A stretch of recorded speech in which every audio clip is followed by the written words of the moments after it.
মৰমৰ শিক্ষাৰ্থীসকল, আজি আমি দশম শ্ৰেণীৰ সাধাৰণ গণিতৰ বাস্তৱ সংখ্যা পাঠটোৰ একেবাৰে শেষৰ বিষয়বস্তু বাস্তৱ সংখ্যাৰ দশমিক বিস্তৃতি এই অংশটো আমি আলোচনা কৰিবলৈ লৈছোঁ।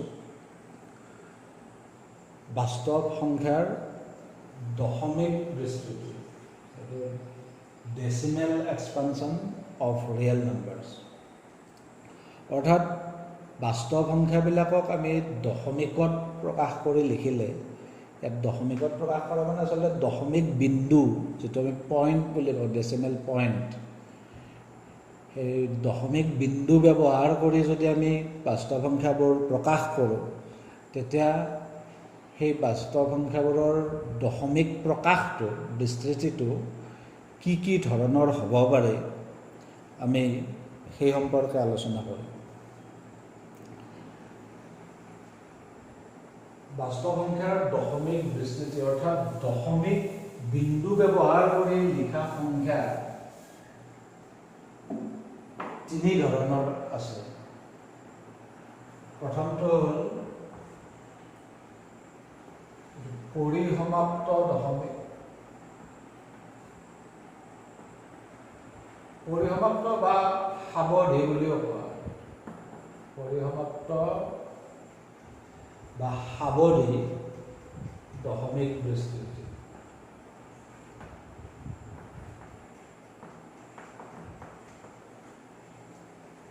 এইটো টাৰ্মিনেটিং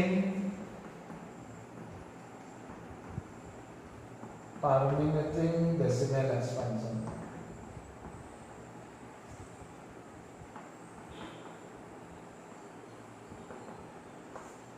টাৰ্মিনেটিং ডেচিমেল এক্সপানশ্যন বুলি কোৱা হয় ইংৰাজীত।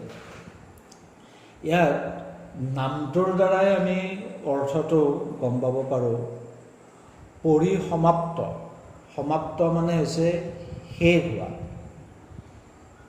গতিকে পৰিসমাপ্ত দশমিক মানে আমি বুজিম এটা দশমিক সংখ্যা যদি দশমিক বিন্দুটোৰ পিছত, দশমিক বিন্দুটোৰ সোঁহাতে যদি সীমিত সংখ্যক অংক থাকে বা এটা সময়ত যদি ভাগশেষ শূন্য হয়, আমি হৰণ কৰি থাকিলে এটা সময়ত ভাগশেষ শূন্য যেতিয়া হ'ব, তেতিয়া তাৰ দশমিক বিন্দুটোৰ সোঁফালে সীমিত সংখ্যক অংক থাকিব আৰু তেনেকুৱা দশমিকবোৰক আমি পৰিসমাপ্ত বা সাৱধি দশমিক বুলি কওঁ।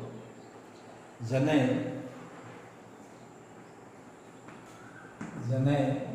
আমি 1.5 বুলি কওঁ। 1.5 এইটোৰ দশমিক বিন্দুটোৰ পিছফালে এটাই অংক আছে, 5, অৰ্থাৎ সীমিত সংখ্যক অংক আছে। গতিকে এইটো এটা পৰিসমাপ্ত দশমিক। এতিয়া 1.5 এই সংখ্যাটো কোনোবাই এনেকৈ লিখিবও পাৰে যে 1.5 মানে 1.50 হয়। পিছফালে 0 এটা কোনোবাই লিখিব পাৰে, কিন্তু সেই 0টো, ইয়াত যিটো 0 আমি লিখিছোঁ, এই 0টো কিন্তু ছিগনিফিকেণ্ট নহয়, মানে সাৰ্থক নহয়। সেই 0টো লিখা আৰু নিলিখা একেই কথা হয়, কাৰণ 1.5 আৰু 1.50 সেইটো একেই কথা। বা আমি যদি এইটো 1.500 বুলি লিখিলেও, দুটা 0 যদি দিওঁ তেতিয়াও এইটো 1.5 বুজাব। আমি যদি তিনিটা 0 দিওঁ তথাপি এইটো 1.5 বুজাব। গতিকে পিছফালে আমি অসংখ্য 0, ইয়াত পিছফালে অসংখ্য 0 আছে, কিন্তু সেই 0বিলাক বা সেই শূন্যবিলাক যে এইটো থকা আৰু নথকা একেই কথা হয়। গতিকে সেইবিলাকক আমি ছিগনিফিকেণ্ট ডিজিট বা সাৰ্থক অংক বুলি নকওঁ। সেইবিলাক নাথাকিলেও হয়, এনেই লিখা যায়। গতিকে এইবিলাক নন ছিগনিফিকেণ্ট। গতিকে আমি ইয়াত সীমিত সংখ্যক অংকৰ কথা যে কৈছোঁ, দশমিক বিন্দুটোৰ পিছফালে সীমিত সংখ্যক অংক থাকিব লাগে বুলি যে কৈছোঁ, সেই সীমিত সংখ্যক অংক মানে আচলতে নাম্বাৰ অফ ছিগনিফিকেণ্ট ডিজিট বুজোৱা হৈছে। Number of significant digit on the right side of the decimal point is finite. সেইটোকে পৰিসমাপ্ত দশমিক বোলে।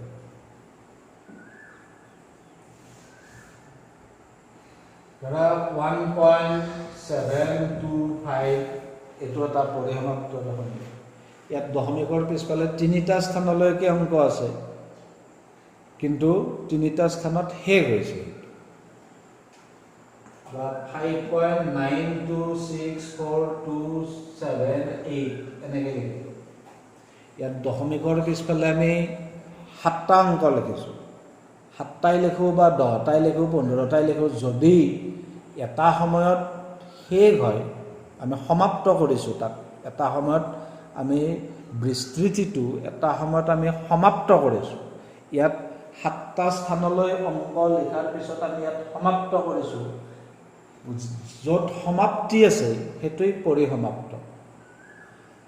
বা আমি যদি নিগেটিভ নাম্বাৰ হ'ব পাৰে, -11.79052006 এনেকৈ আমি লিখি ইয়াত শেষ কৰি দিওঁ।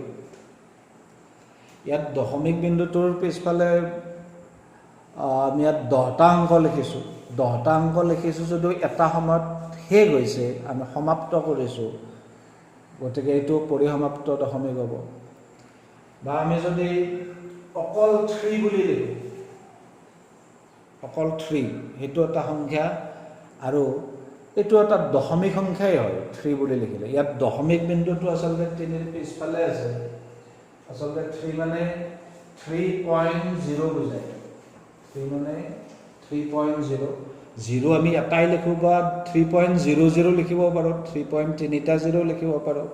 যিহেতু পইণ্টৰ পিছফালে অকল 0 থাকিলে সেইটো ছিগনিফিকেণ্ট যিহেতু নহয়, সেইকাৰণে এই 0টো আমি লিখা নিলিখা একেই কথা হ'ল। আৰু পিছফালে যদি একো অংক নাথাকেই, তেতিয়াহ'লে দশমিক বিন্দুটো আমি এনেই দি থোৱা দৰকাৰ নাই।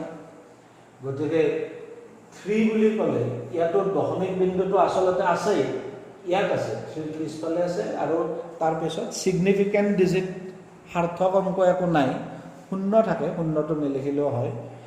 গতিকে এইটোও পৰিসমাপ্ত দশমিকেই হ'ব। বা -17 এইটো এটা পৰিসমাপ্ত দশমিক। ইয়াতো দশমিক বিন্দুটো 17ৰ পিছফালে আছে। গতিকে এইবোৰ হ'ল পৰিসমাপ্ত, বা ইয়াৰ আন এটা নাম হ'ল সাৱধি, ইংৰাজীত টাৰ্মিনেটিং বুলি কয়। টাৰ্মিনেটিং শব্দটোৰ অৰ্থই হ'ল যিটো টাৰ্মিনেট হয়, মানে শেষ হয়। গতিকে এই হ'ল এক ধৰণৰ দশমিক বিস্তৃতি। এতিয়া আমি আন এটা ধৰণ আলোচনা কৰিম। 2 নম্বৰ, এইটো হৈছে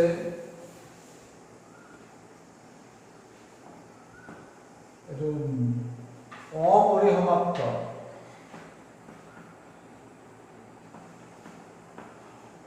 অপৰিসমাপ্ত ইয়াক নিৰৱধি বুলিও কোৱা। আগত যেনেকৈ আমি সাৱধি বুলি কৈছোঁ, অপৰিসমাপ্ত হ'লে এইটোক নিৰৱধি বুলি কয়। আৰু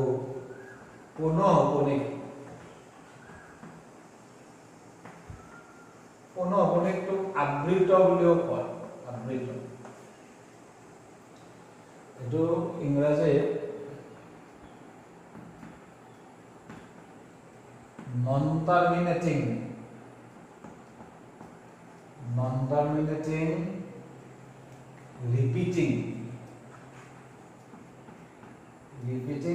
ৰিপিটিং টু ৰেকাৰিং বুলিও কয়।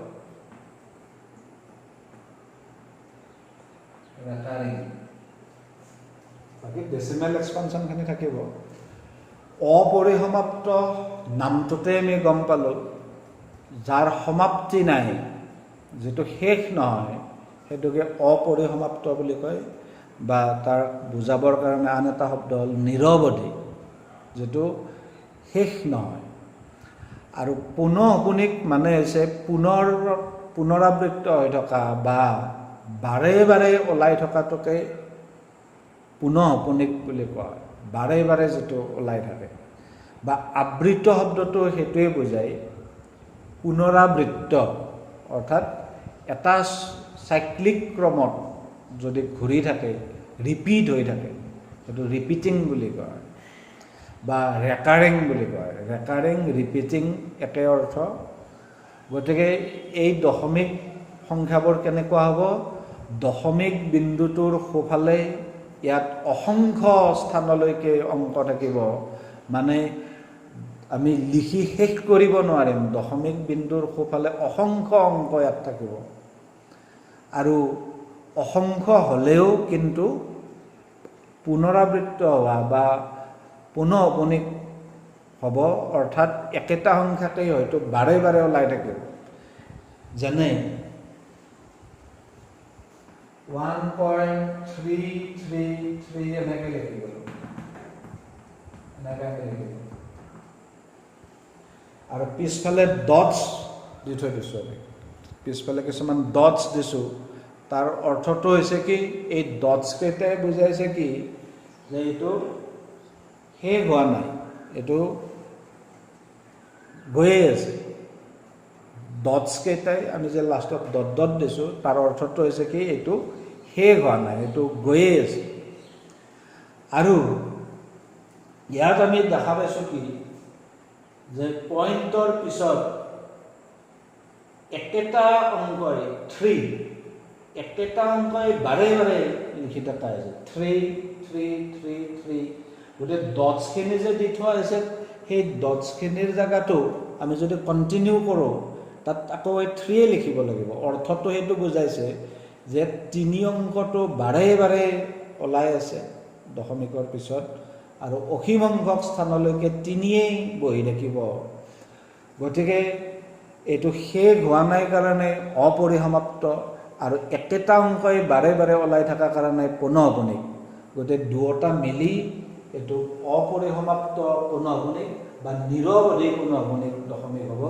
আৰু অৱশ্যে এই সংখ্যাবিলাক লিখাৰ আন এটা উপায়ো আছে এইটো তোমালোকে নৱম শ্ৰেণীতে পাইছা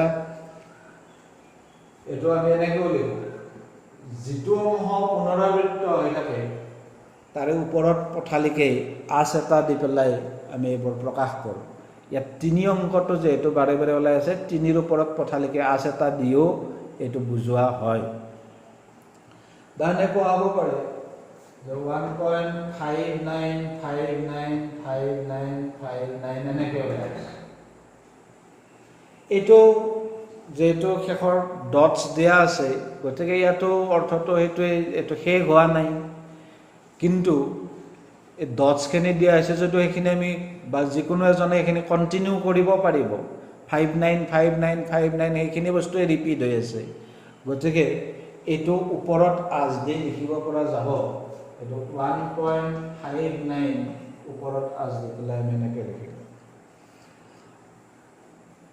বা এনেকুৱা হ'ব পাৰে যে 16.423 এনেকুৱাকৈ হ'ব পাৰে ইয়াত 3টা অংকৰ থূপ এটা 423 এই 3টা অংকৰ থূপ এটা গ্ৰুপ অফ ডিজিটছ 423 সেই গ্ৰুপটো ৰিপিট হৈ আছে গতিকে এইটোও আমি ওপৰত আঁচ দি পেলাই লিখিব পাৰিম এনেকৈ 16.423 ওপৰত আঁচ দি পেলাই আমি এনেকৈ প্ৰকাশ কৰিব পাৰিম বা এনেকুৱা হ'ব পাৰে যে 15.726434343 এনেকুৱা হ'ব পাৰে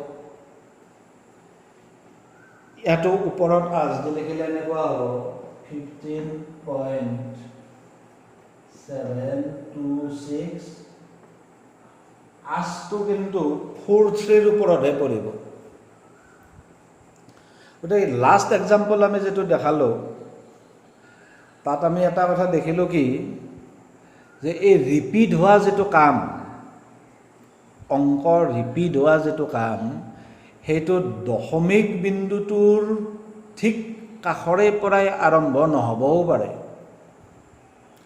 কৰবাত হয়তো হৈছে ইয়াত দশমিকৰ কাষৰ পৰাই ৰিপিট ষ্টাৰ্ট হৈছে 33 ইয়াতো 5959 দশমিকটোৰ কাষৰ পৰাই ষ্টাৰ্ট হৈছে ইয়াত কিন্তু সেইটো হোৱা নাই ইয়াত প্ৰথমে কেইটামান অংক 7 2 6 এইখিনি ৰিপিট নোহোৱাকৈ গৈছে, তাৰ পিছত ৰিপিট হোৱা ষ্টাৰ্ট হৈছে।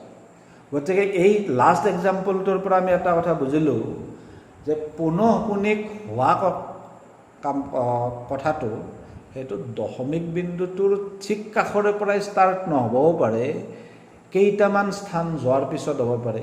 এতিয়া 3টা স্থান যোৱাৰ পিছত হ'ব পাৰে মানে কি, 10টা স্থান যোৱাৰ পিছতো হ'ব পাৰে, 100টা স্থান ৰিপিট নোহোৱাকৈ গৈ তাৰ পিছতো ৰিপিট হ'ব পাৰে কেতিয়াবা। গতিকে কেতিয়া ৰিপিট ষ্টাৰ্ট হয় সেইটো তৎক্ষণাৎ কৈ দিব নোৱাৰি। কিছুমান সংখ্যা এনেকুৱা থাকে বহুতকেইটা স্থানলৈ ৰিপিট নহয়েই, তাৰ পিছত ৰিপিট হোৱা আৰু আৰম্ভ হয়, তেনেকুৱাও ঘটিব পাৰে। এতিয়া এই এটা ধৰণ আমি পালোঁ, গতিকে এই ধৰণটো নিশ্চয় বুজি পাইছা। ইয়াত আমাৰ হৈছে কি ৰিপিট হৈছে, যদিও শেষ হোৱা নাই, ৰিপিট হৈছে। এতিয়া আন এটা ধৰণ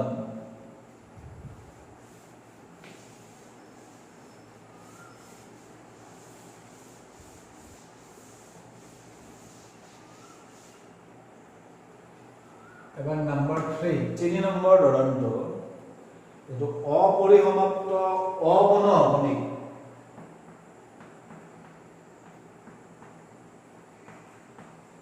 অপুনঃপুনিক বা অনাবৃত্ত।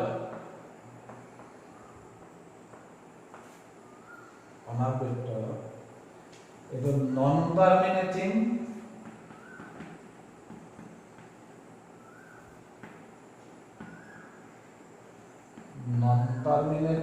Non repeating.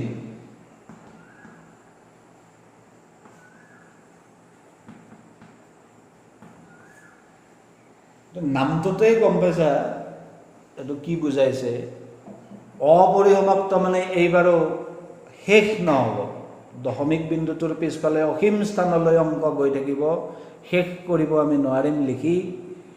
কিন্তু এইবাৰ অপুনঃপুনিক হ'ব, মানে আগৰ নিচিনাকৈ ওপৰত আঁচ দি আমি লিখিব নোৱাৰিম, এটা নিৰ্দিষ্ট অংক বাৰে বাৰে ওলাই নাথাকে এইবাৰ, বা এটা অংকৰ গ্ৰুপ এটাও বাৰে বাৰে আমি ৰিপিট হোৱা নেদেখিম। গতিকে এইবাৰ এনেকুৱা হ'ব, এইবাৰো আমি শেষৰ ফালে ডট ডট দিব লাগিব, যিহেতু অপৰিসমাপ্ত আৰু যিহেতু অপুনঃপুনিক, গতিকে ৰিপিট নকৰাকৈও লিখিব লাগিব। গতিকে এনেকুৱা সংখ্যাৰ উদাহৰণ আমি লিখিব পাৰোঁ এনেকৈ, ধৰা 1.0100100001 এইটো এই সংখ্যাটো চোৱা। ইয়াতো প্ৰথম কথা হ'ল আমি পিছফালে ডটছ দিছোঁ মানে শেষ হোৱা নাই, পিছফালে ডটছ দিছোঁ মানে শেষ হোৱা নাই। 2 নম্বৰ কথা হ'ল ইয়াত যিখিনি ডটছ ইউজ কৰা হৈছে, আমি শেষৰ ফালে যে ডট ডট দিছোঁ, সেইটো কণ্টিনিউ কৰিব পৰা যাবনে নাযায়। মানে মই যদি এই সংখ্যাটো এই ধৰণে লিখি থৈ দিওঁ, যে এই সংখ্যাটো মই এনেকৈ লিখি থলোঁ, তেতিয়া বেলেগ মানুহ এজনে এই মই য'ত ডট ডট দি থৈ দিছোঁ সেইখিনি কণ্টিনিউ কৰিব পাৰিবনে নোৱাৰিব? নিশ্চয় পাৰিব। কেনেকৈ পাৰিব? এইখিনি তেওঁ দেখা পাব নহয়, 01001, 3টা 01 আছে, 4টা 01 আছে। গতিকে এই ডটছখিনিত এইবাৰ 5টা 01 হ'ব, তাৰপিছত 6টা 01, তাৰপিছত 7টা 01, তেনেকৈ সংখ্যাটো আগবাঢ়িব, অংকবিলাক সেই ধৰণে আগবাঢ়ি যাব। গতিকে এইখিনিতে এটা কথা থাকিব, এই সংখ্যাবিলাক লিখোঁতে আমি যে ডটছ যদি ইউজ কৰোঁ, এই ডট ডট কিন্তু য'তে ত'তে ইউজ কৰিব নোৱাৰি। আমি ডট ডট য'ত দিওঁ, এই ডটছ য'ত ইউজ কৰোঁ, আমি এনেকুৱা ক্ষেত্ৰতহে ডটছ ইউজ কৰিব পাৰোঁ যাতে এজনে ডটছ ইউজ কৰিলে বেলেগ এজনে যাতে এইখিনি কণ্টিনিউ ইচ্ছা কৰিলে যাতে কণ্টিনিউ কৰিব পৰা হৈ থাকে। অৰ্থাৎ ইয়াৰ পিছত আকৌ কি হ'ব, ইয়াৰ পিছত কি হ'ব সেইটো কিন্তু সকলোৱে ক'ব পৰা ধৰণৰ হ'ব লাগিব। সেইকাৰণে আমি লিখোঁতে এটা সিকুৱেন্সত লিখাৰ প্ৰয়োজন আছে, যাতে আমি লিখাখিনি চাই নিলিখাখিনি যাতে কি হয় সেইটো আমি যাতে ক'ব পাৰোঁ। সেইকাৰণে সিকুৱেন্স এটাত আমি লিখিছোঁ। এতিয়া কথা হ'ল কি, এইটো আমি ওপৰত আঁচ দি লিখিব পাৰিম নে নাই? আগৰ নিচিনাকৈ পুনঃপুনিক সংখ্যাবিলাকত যেনেকৈ আমি ওপৰত আঁচ দি লিখোঁ, এইটো আমি ওপৰত আঁচ ব্যৱহাৰ কৰি পুনঃপুনিক ৰূপত লিখিব নোৱাৰোঁ। কাৰণ ইয়াত এটা নিৰ্দিষ্ট গ্ৰুপ বা এটা নিৰ্দিষ্ট অংক ইয়াত ৰিপিট হৈ থকা নাই। আমি এনেকৈতো এইটো লিখিব নোৱাৰোঁ। 1.01 দি ওপৰত আঁচ দি এইটো লিখিব এইকাৰণে নোৱাৰোঁ। এনেকৈ লিখিলে এইটোৱে বুজাব 1.010101 এইটোহে বুজাব। আমাৰতো তেনেকুৱা হোৱা নাই। আমি 1.001 লিখিব নোৱাৰোঁ, কাৰণ এইটো লিখিলে বুজাব 1.001001 এইটোহে বুজাব। ইয়াত যে এইটো জিৰ'ৰ সংখ্যা বাঢ়ি গৈ আছে, এটাৰ পিছত দুটা, দুটাৰ পিছত তিনিটা, চাৰিটা, নাম্বাৰ অফ জিৰ'জ যিহেতু এটা এটাকৈ বাঢ়ি গৈ আছে, গতিকে আমি এটা ইয়াত নিৰ্দিষ্ট এটা অংক বা এটা গ্ৰুপ আমি ইয়াত ৰিপিট হোৱা বুলি ক'ব নোৱাৰোঁ। সেইকাৰণে এইটো পুনঃপুনিক নহয়। পুনঃপুনিক হোৱা হ'লে আমি ওপৰত আঁচ দি লিখিব পাৰিলোঁহেঁতেন। গতিকে এইটো যিহেতু ওপৰত আঁচ দি লিখিব পৰা নাই, পুনঃপুনিক নহয়, আৰু যিহেতু শেষো হোৱা নাই, সেইকাৰণে এইটো অপৰিসমাপ্ত বা নিৰৱধি। এনেকুৱা উদাহৰণ আমি আৰু লিখিব পাৰোঁ। 3.151115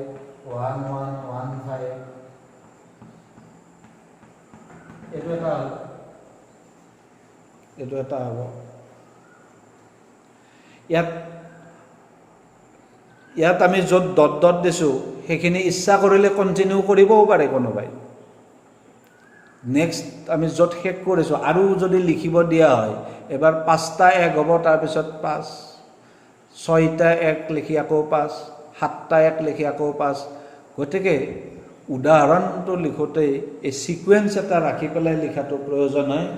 কাৰণ সিকুৱেন্স এটা নৰখাকৈ যদি আমি ডটছ দি থওঁ, ডটছ কিছুমান দি থৈ দিওঁ, সেইটো ভেলিড নহ'ব।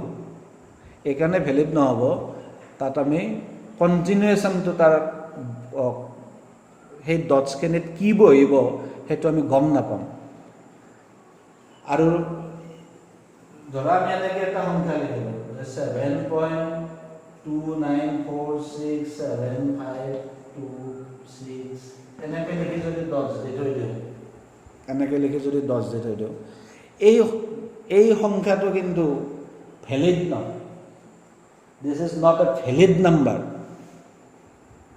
সেইটো উদাহৰণেই নহ'ব। কিয়? প্ৰথম কথা হ'ল ইয়াত ৰিপিট হোৱা নাই, ইয়াত কোনো অংক বা অংকৰ থোক ইয়াত ৰিপিট হোৱা নাই, গতিকে এইটো ওপৰত আঁচ দি আমি লিখিব নোৱাৰোঁ। 2 নম্বৰ কথা হ'ল এইটো ৰিপিট হ'বও পাৰে পিছত, কাৰণ আমি এই পুনঃপুনিকৰ উদাহৰণ দিওঁতে কৈছোঁ নহয়, ৰিপিট হোৱা কামটো দশমিকটোৰ ঠিক কাষৰে পৰা হ'ব বুলিতো ক'ব নোৱাৰি। ইয়াত আমি কেইটা স্থান, 8টা স্থানলৈকে লিখিছোঁ, কিজানি 10টামান স্থানৰ পিছত কিজানি ৰিপিট হয়েই, সেইটোতো কোনোৱে ক'ব নোৱাৰে। ৰিপিট হ'বওতো পাৰে ভৱিষ্যতে, সেইটো এটা কথা থাকে। তাৰোপৰি ইয়াত যিখিনি ডটছ দি থোৱা হৈছে এইটো ভেলিড নহয় বুলি এইকাৰণে কৈছোঁ, এইটো মই এনেকৈ লিখি থৈ দিলে বেলেগ এজনে এইটো কণ্টিনিউ কৰিব নোৱাৰিব। পিছফালে কি অংক বহিব নাজানো, ইয়াৰ পিছফালে কি আছে অংক সেইটো নাজানো যিহেতু, গতিকে ইয়াত ডটছটো ভেলিড নহয়। গতিকে এইটো আমি উদাহৰণ তেনেকৈ, এইটো এটা উদাহৰণ আমি তেনেকুৱা ল'ব নোৱাৰোঁ। এইটো তাৰমানে পৰিমেয়, এইটো আচলতে পুনঃপুনিক হয় নে অপুনঃপুনিক এইটো নট চিয়'ৰ। কিন্তু আমি কেতিয়াবা এনেকুৱা উদাহৰণ এটা হয়তো দেখিব পাৰোঁ,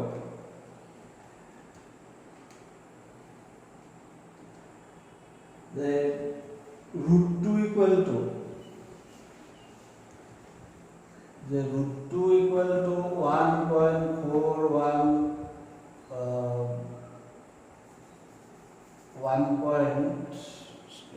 নাম্বাৰটো 1.414213 এনেকৈ ধৰে। এইটো কিন্তু ভেলিড হ'ব, যদিও ইয়াত আমি ৰিপিট হোৱা হিচাপত দেখুওৱা নাই বা ছিকুৱেঞ্চ এটা যদিও ইয়াত নাই, বাওঁফালে যিহেতু আমি √2 বুলি লিখি থৈছোঁ, বাওঁফালে যিহেতু আমি √2 বুলি লিখি থৈছোঁ, গতিকে এই উদাহৰণটো কিন্তু ভেলিড হ'ব অপৰিসমাপ্ত দশমিকৰ। কিয়? ইয়াত পিছফালে কি কি অংক বহিব সেইটো উলিয়াই লোৱাৰ উপায় আছে। উপায়টো হ'ল কি? এইটো আমি দীৰ্ঘহৰণ পদ্ধতিৰে যদি আমি 2ৰ বৰ্গমূল উলিয়াওঁ, তেতিয়াহ'লে এটা স্থান আমি এনেকৈ পাই গৈ থাকিম। গতিকে ইয়াত এই ডটছখিনিত কি অংক বহিব আমি ইয়াত যদিও লিখা নাই বা তৎক্ষণাত চাই ক'ব নোৱাৰিলেও উলিওৱা উপায়টো যিহেতু দিয়া হৈছে বাওঁফালে √2 ইকুৱেল টু বুলি লিখি, গতিকে এইটো এটা উদাহৰণ আমি এনেকৈ কিন্তু লিখিব পাৰোঁ। গতিকে এইবোৰ হ'ল এই তিনিটা আমি ধৰণ পালোঁ, দশমিক বিস্তৃতিৰ তিনিটা ধৰণ আমি পালোঁ। এটা 1 নম্বৰতে আমি পাইছিলোঁ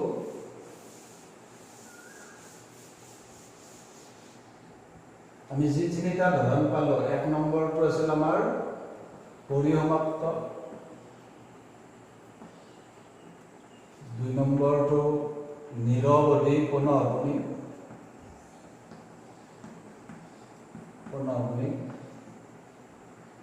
আৰু 3 নম্বৰটো হ'ল নিৰৱধি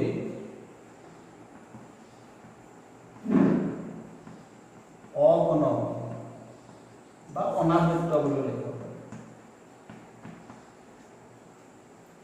গতিকে দশমিকৰ এই তিনিটা প্ৰকাৰ আমি পালোঁ, পৰিসমাপ্ত দশমিক, নিৰৱধি পুনঃআপনিক আৰু নিৰৱধি অনাবৃত্ত। আৰু আমি জানো যে বাস্তৱ সংখ্যা 2 ধৰণৰ বাস্তৱ সংখ্যা আছে, পৰিমেয় আৰু অপৰিমেয়। বাস্তৱ সংখ্যাবিলাকক 2টা ভাগত ভগাই, পৰিমেয় আৰু অপৰিমেয়। আৰু বাস্তৱ সংখ্যাৰ দশমিক বিস্তৃতিটো 3টা ভাগত আহে, এই 3টা ভাগ। ইয়াৰে এই প্ৰথম দুটা, এই দুটা পৰিমেয়, আৰু এইটো অকলে, এইটো অপৰিমেয়। এইটো এটা দৰকাৰী কথা। আমি যিটো জানো যে বাস্তৱ সংখ্যা 2 ধৰণৰ, পৰিমেয় আৰু অপৰিমেয়, 2টা ভাগত আমি ভাগ কৰিব পাৰোঁ ডিসজইণ্টলি। আৰু দশমিক সংখ্যা 3 ধৰণৰ, গতিকে এই 3 ধৰণৰ ভিতৰতেই পৰিমেয় অপৰিমেয় সোমাই থাকিব লাগিব। আৰু আমি এইটো কথা গম পাইছোঁ যে এই 2টা ধৰণ, পৰিসমাপ্ত দশমিক সংখ্যা আৰু নিৰৱধি পুনঃআপনিক, এই দুটা পৰিমেয়ৰ ভিতৰত পৰে, আৰু নিৰৱধি অনাবৃত্ত এইটো অপৰিমেয়ৰ ভিতৰত পৰে। বা অপৰিমেয় সংখ্যাবিলাক সদায় নিৰৱধি অনাবৃত্ত ধৰণৰ হ'ব। গতিকে এইটো এটা খুব দৰকাৰী কথা যে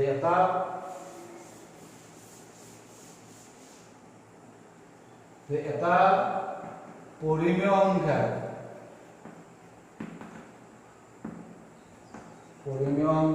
দশমিক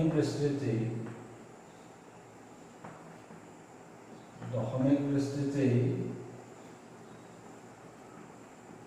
পৰিসমাপ্ত নাইবা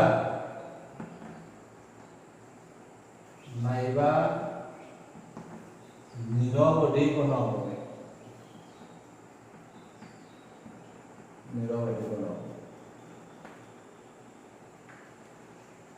আৰু অপৰিমেয় সংখ্যাবিলাকৰ দশমিক বিস্তৃতি সদায় নিৰৱধি অপুনঃআপনিক, 3 নম্বৰ টাইপটো হ'ব।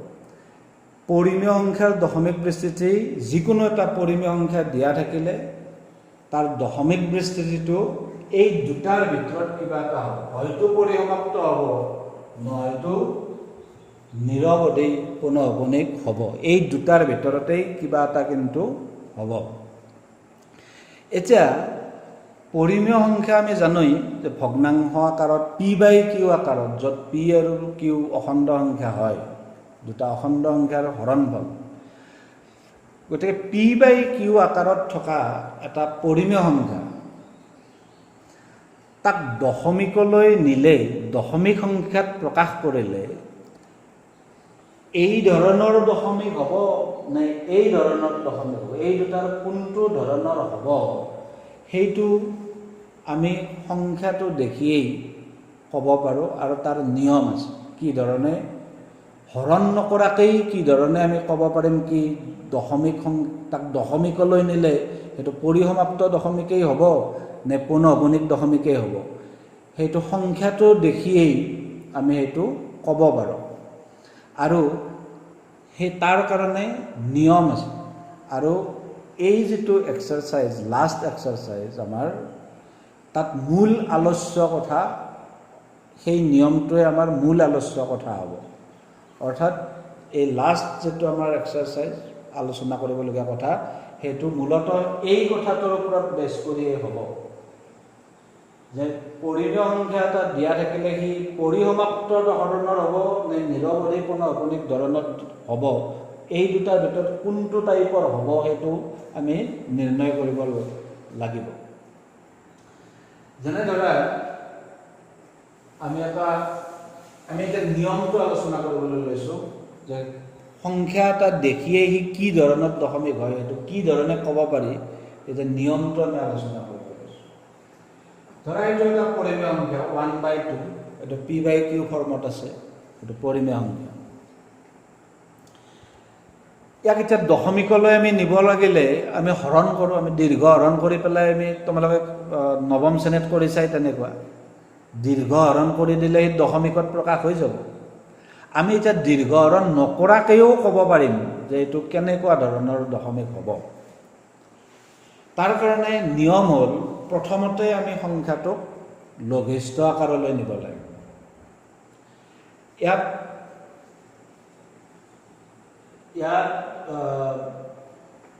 লঘিষ্ঠ আকাৰত আছেই 2/1, 2/1টো আৰু লঘিষ্ঠ আকাৰলৈ নিবলগীয়া নাই, এইটো লঘিষ্ঠ আকাৰত আছেই। তাৰপিছত লঘিষ্ঠ আকাৰলৈ নি উঠি আমি তাৰ হৰটো চাব লাগে। হৰ মানে তলত থকা, ইয়াত তলত 2 আছে, যদি তলত অকল 2 থাকে তেতিয়াহ'লে পৰিসমাপ্ত,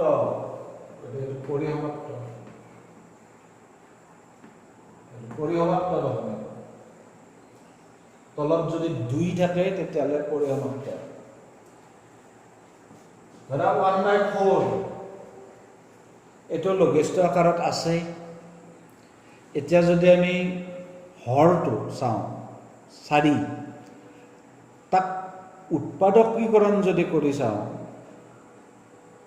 তাক মৌলিক উৎপাদকীকৰণ কৰিলে কি হ'ব, 2 × 2। মৌলিক উৎপাদকীকৰণ কৰি দেখিলোঁ কি ইয়াতো হৰত অকল 2য়ে আছে উৎপাদক, 2টো যেনিবা দুবাৰ আছে কিন্তু অকল 2য়ে আছে ইয়াতো, গতিকে এইটোও পৰিসমাপ্ত।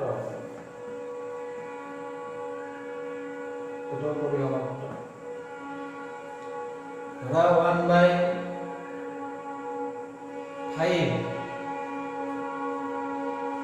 এইটো লঘিষ্ঠ আকাৰতে আছে, ইয়াৰ হৰটো মৌলিক সংখ্যা, উৎপাদকীকৰণ কৰিলে 5য়ে থাকিব, এইটো উৎপাদকীকৰণ হৈয়ে আছে। গতিকে অকল 5 যদি থাকে তেতিয়াও পৰিসমাপ্ত। মই প্ৰথমতে নিয়মটো এনেকৈ লৈছোঁ যে অকল 2 থকাবিলাক পৰিসমাপ্ত হয়। তোমালোকে প্ৰথমে সেনেকৈ বুজি লোৱা। যদি হৰটোত অকল 2 থাকে পৰিসমাপ্ত হয়, এটা 2 থাকিলেও হ'ব, 2টা 2, 3টা 2, যিমানটা 2 নাথাকক, 2টা 2 থাকিলেও পৰিসমাপ্ত, 3টা 2 থাকিলেও পৰিসমাপ্ত হ'ব, অকল 5 থাকিলেও পৰিসমাপ্ত হ'ব। যদি আমি 1/125 লিখো, এইটো 125 মানে 5 into 5 into 5, ইয়াতো দেখিলো কি অকল 5 আছে, বেলেগ নাই, অকল 5। গতিকে অকল 5 থাকাবিলাক আমি কৈছো এইটো পৰিসমাপ্ত, এইটো পৰিসমাপ্ত। তাৰপিছত ধৰা আমি লিখিলো 1/10, ইয়াতে হৰটো যদি আমি ভাঙো, 10 টো ভাঙিলে 2 into 5 হ'ব। ইয়াত 2ও আছে 5ও আছে, এইবিলাকো পৰিসমাপ্ত।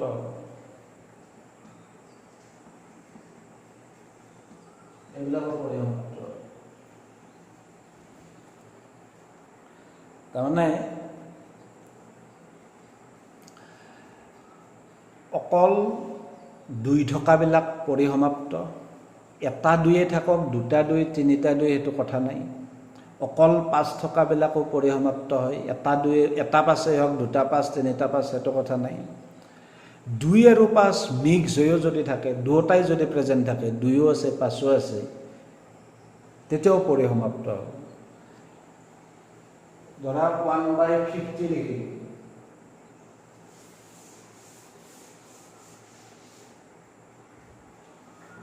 1/50, তেতিয়া 50 2 into 5 into 5,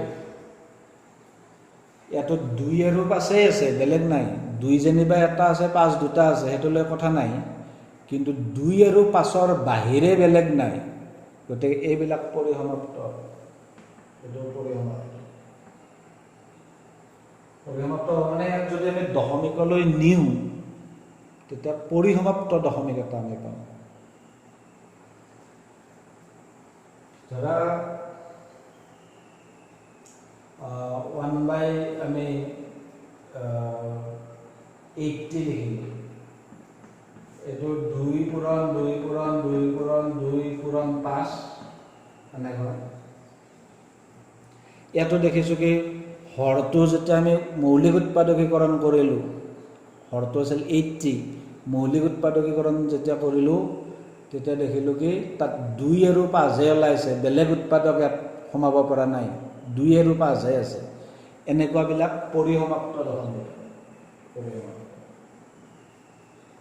গতিকে ইয়াৰ পৰা আমি জেনেৰেল ৰুল এটা, নিয়ম এটা আমি পাম যে P/Q আকাৰত,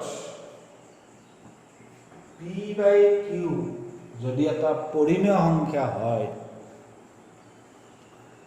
এইটো এটা পৰিমেয় সংখ্যা P/Q, তেতিয়া এই P/Q পৰিমেয় সংখ্যাটো, এইটো এতিয়া ভগ্নাংশ ৰূপত আছে, ইয়াক যদি দশমিকলৈ ৰূপান্তৰ কৰা যায়, তেতিয়া আমি জানো কি দশমিকলৈ ৰূপান্তৰ কৰিলে ই হয়তো পৰিসমাপ্ত হ'ব, নহয়তো পুনঃপুনিক হ'ব, নিৰৱধি পুনঃপুনিক। সেই দুটাৰ ভিতৰত কোনটো হ'ব? আমি পৰিসমাপ্ত হোৱাৰ নিয়মটো জানিলে পৰিসমাপ্ত নোহোৱা নিয়মটো গম পাই যাম। পৰিসমাপ্ত নহ'লেতো পুনঃপুনিক হ'বই, সেই দুটাৰ ভিতৰতেই যিহেতু এটা হয়। গতিকে আমি পৰিসমাপ্ত হোৱাৰ নিয়মটো জানিলে হ'ব। P/Q পৰিমেয় সংখ্যাটো দশমিকলৈ নিলে পৰিসমাপ্ত হোৱাৰ নিয়ম হ'ব কি? প্ৰথমতে P/Qক আমি লঘিষ্ঠ আকাৰলৈ নিম, পৰিসমাপ্ত হয় নে নহয় চাবৰ কাৰণে। লঘিষ্ঠ আকাৰলৈ প্ৰথমে নিব লাগিব। লঘিষ্ঠ আকাৰলৈ নিয়া মানে P আৰু Q সহমৌলিক হৈ থাকিব লাগিব। লঘিষ্ঠ আকাৰলৈ নিয়াৰ পিছত আমি Qৰ মৌলিক উৎপাদকীকৰণ কৰিম। Qৰ মৌলিক উৎপাদকীকৰণ কৰিম।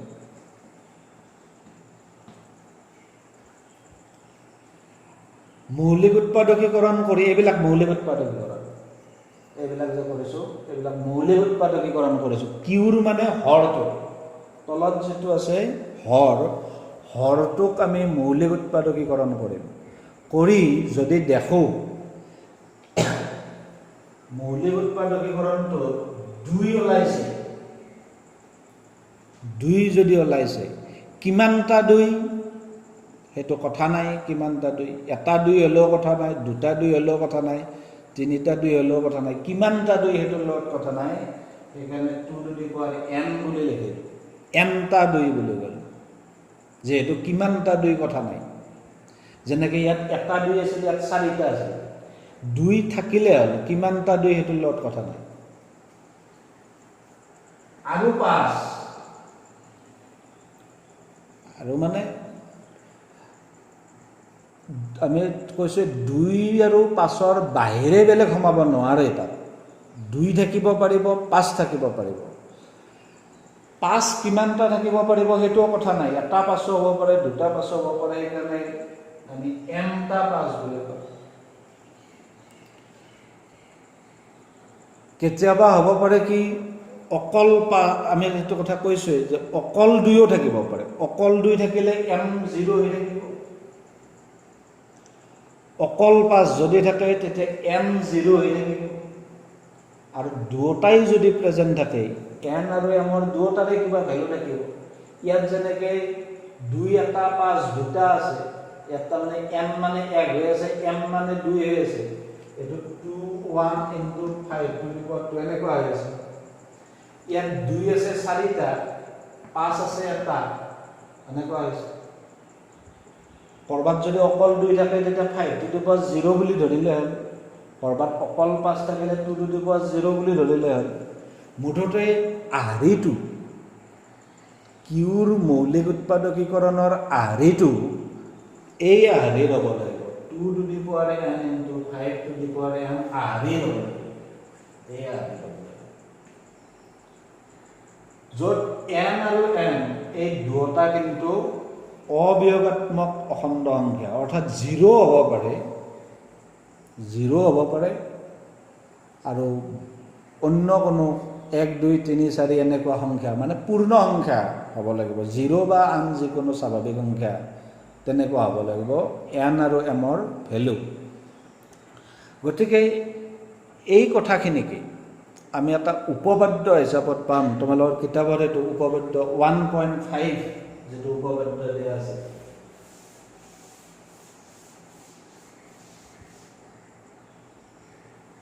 এই কথাখিনিকে আমি এটা উপপাদ্য হিচাপত আমি এটা পাম। আৰু তোমালোকৰ কিতাপত এইটো উপপাদ্য 1.5 বুলি যিটো লিখা আছে,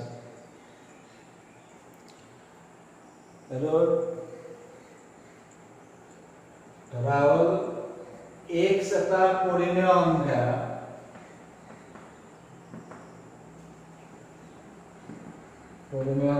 যাৰ দশমিক বিস্তৃতি পৰিসমাপ্ত বা সাৱধি, আমি যি কওঁ যাৰ দশমিক বিস্তৃতি সাৱধি,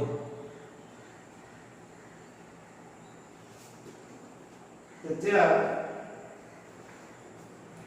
আমি এই পৰিমেয় সংখ্যাটোক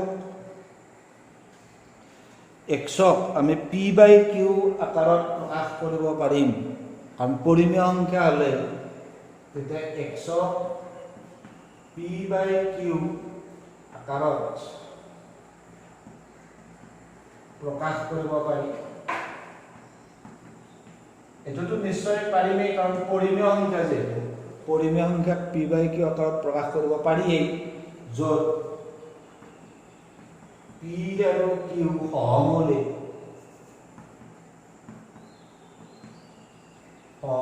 অখণ্ড সংখ্যা, আৰু q নট ইকুৱেল টু 0 থাকিবই বাৰু। সহমৌলিক বুলি এইকাৰণে কোৱা হৈছে, লঘিষ্ঠ আকাৰত থাকিব লাগিব। যিকোনো এই পৰিমেয় সংখ্যাকে p/q আকাৰত নিব পাৰি, আৰু p আৰু q সহমৌলিক হোৱাকৈ p/q আকাৰত প্ৰকাশ কৰিব পাৰি। আৰু সাৱধি হ'ব লাগিলে, সাৱধি বা পৰিসমাপ্ত, আমি পৰিসমাপ্ত হোৱাৰ নিয়মটো কৈ আছোঁ, কাৰণ পৰিমেয় সংখ্যা সদায় পৰিসমাপ্ত নহয়, কেতিয়াবা নিৰৱধি পুনঃপুনিকো হয়। আমি ইয়াত সাৱধি হোৱাৰ নিয়মটো লিখি আছোঁ, দশমিক বিস্তৃতিটো কেতিয়া সাৱধি হয় বা পৰিসমাপ্ত হয় তাৰে নিয়মটো লিখি আছোঁ। তেতিয়া কিউৰ মৌলিক উৎপাদকীকৰণ,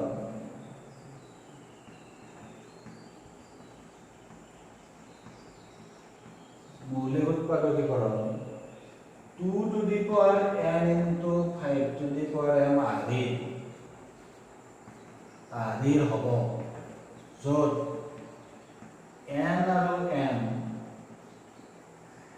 অবিয়োগাত্মক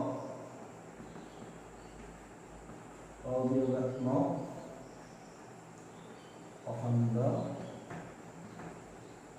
সংখ্যা।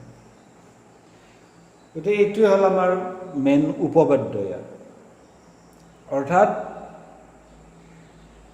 p/q আকাৰত থকা এটা পৰিমেয় সংখ্যাক আমি সাৱধিক দশমিক বিস্তৃতি থকা বুলি ক'ম। তাত দশমিক বিস্তৃতিটো পৰিসমাপ্ত ধৰণৰ হ'ব যদিহে p আৰু q সহমৌলিক হোৱাৰ পিছত qৰ মৌলিক উৎপাদকীকৰণটো যদিহে এইটো টাইপৰ হয় মানে যদি হৰটোক মৌলিক উৎপাদকীকৰণ কৰাৰ পিছত আমি তাত অকল 2 পাওঁ বা অকল 5 পাওঁ বা 2 আৰু 5 দুয়োটাই পাওঁ, কিন্তু বেলেগ থাকিব নোৱাৰে তাত, তেতিয়া সেইটো পৰিসমাপ্ত দশমিক বিস্তৃতি তাত থাকিব। এতিয়া আমি ইয়াৰ এপ্লিকেশ্যন হিচাপত অনুশীলনী এটা প্ৰশ্ন কৰি চাওঁ।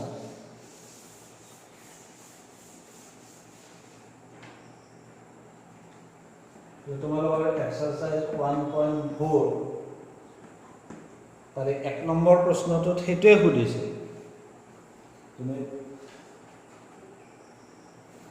1.4 অনুশীলনীটো চোৱা, তাত 1 নম্বৰ প্ৰশ্নটোত দিয়া আছে 13/3125। প্ৰশ্নটোত সুধিছে কি যে এইটোতো পৰিমেয় সংখ্যা হয়েই, এইটো পৰিমেয় সংখ্যাটো হয়েই, কাৰণ এইটো দুয়োটা লব আৰু হৰ দুয়োটাই যিহেতু অখণ্ড সংখ্যা, গতিকে এইটো এটা পৰিমেয় সংখ্যা। এতিয়া প্ৰশ্নটোত সুধিছে কি যে ইয়াক দশমিকলৈ ৰূপান্তৰ কৰিলে পইণ্টত যদি আমি লিখোঁ কি ধৰণৰ আমি পাম? এইটো পৰিসমাপ্ত দশমিক হ'ব নে কেইটামান স্থান ওলোৱাৰ পিছত শেষ হৈ যাব নে ৰিপিটেই হৈ থাকিব নে পুনঃপুনিক ধৰণৰ হ'ব, সেইটো নিৰ্ণয় কৰিব লাগে। আৰু আমি অলপ আগতে যিটো উপপাদ্য পালোঁ সেই উপপাদ্যটো ব্যৱহাৰ কৰি আমি এইটো নিৰ্ণয় কৰিম। কেনেকৈ কৰিম? যে প্ৰথমতে আমি লঘিষ্ঠ আকাৰত আছেনে চাম, আৰু লঘিষ্ঠ আকাৰত আছেনে নাই চাবৰ কাৰণে লব আৰু হৰ আচলতে দুয়োটাৰে উৎপাদকীকৰণ কৰিব লাগে, তেতিয়াহে উৎপাদক কিবা কাটি যায় নেকি তেতিয়াহে গম পাম। লবটোৰো মৌলিক উৎপাদকীকৰণ কৰিব লাগে, হৰটোৰো কৰিব লাগে, তেতিয়া কিবা কমন ফেক্টৰ থাকিলে আমি কাটি ল'ব পাৰিম। কাটি যদি যায় কৰি উঠিহে আমি উপপাদ্যটোত পেলাব, কোন উপপাদ্যটোত পৰে নে নপৰে আমি চাম। ইয়াত দেখা গৈছে কি 13টো নিজে মৌলিক সংখ্যা, গতিকে 13ক আৰু ভাঙিব নোৱাৰি। বাকী 3125 এইটো যদি তুমি মৌলিক উৎপাদকীকৰণ কৰি চোৱা, এইটো এনেকৈ হৰণ কৰি পেলাই তুমি মৌলিক উৎপাদকীকৰণ কৰি চাবা, 5ৰে বাৰে বাৰে হৰণ গৈছে এইটো, আৰু 5 আমি দেখিছোঁ ইয়াত 5টা 5 ওলাইছে, গতিকে এইটো 5^5 এনেকৈ লিখিব পাৰে। 3125টো 5^5 বুলি লিখিব পাৰি। এতিয়া আমি উত্তৰটো ইতিমধ্যে গম পালোই, কাৰণ আমি নিয়মটো যিধৰণে জানো যে অকল 5 আছে, ইয়াত হৰটো আমি ভাঙি চালোঁ অকল 5 আছে, যেনিবা 5টা 5 আছে, কিমানটা 5 থাকিব লাগিবতো কথা নাই, অকল 5 থাকিলে এইটো পৰিসমাপ্তই হ'ব, এইটো আমি উত্তৰটো গম পালোঁ। কিন্তু আমি উপপাদ্যটোত পেলাই দেখাম যে উৎপাদকীকৰণৰ আৰ্হিটো, যিটো আৰ্হিৰ কথা কৈছে 2n × 5m, আমি আৰ্হিটোত পেলাই দেখালে হ'ল। 2 ইয়াত নাই কাৰণে 2^0 দি দিবা, 2^0 × 5^5 আৰ্হিটোত পেলাই দেখালে হ'ল। গতিকে ইয়াত দেখা গ'ল যে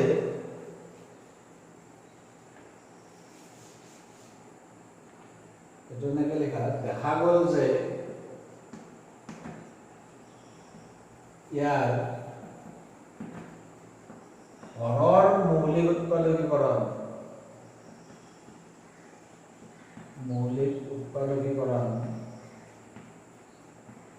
2n × 5m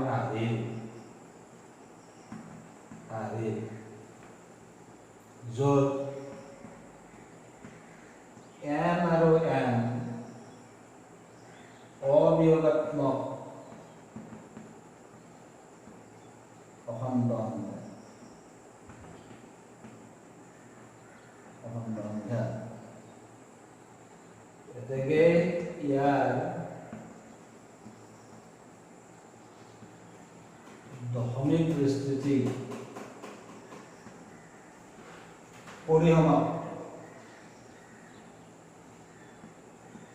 পৰিসমাপ্ত সেই আৰেত পৰিছে যিহেতু এইটো পৰিসমাপ্ত গতিকে এই ধৰণে তোমালোকে এইখিনি কৰিব পাৰিবা গতিকে মই আজি এইখিনি আলোচনাটো ইয়াতে শেষ কৰিছোঁ ধন্যবাদ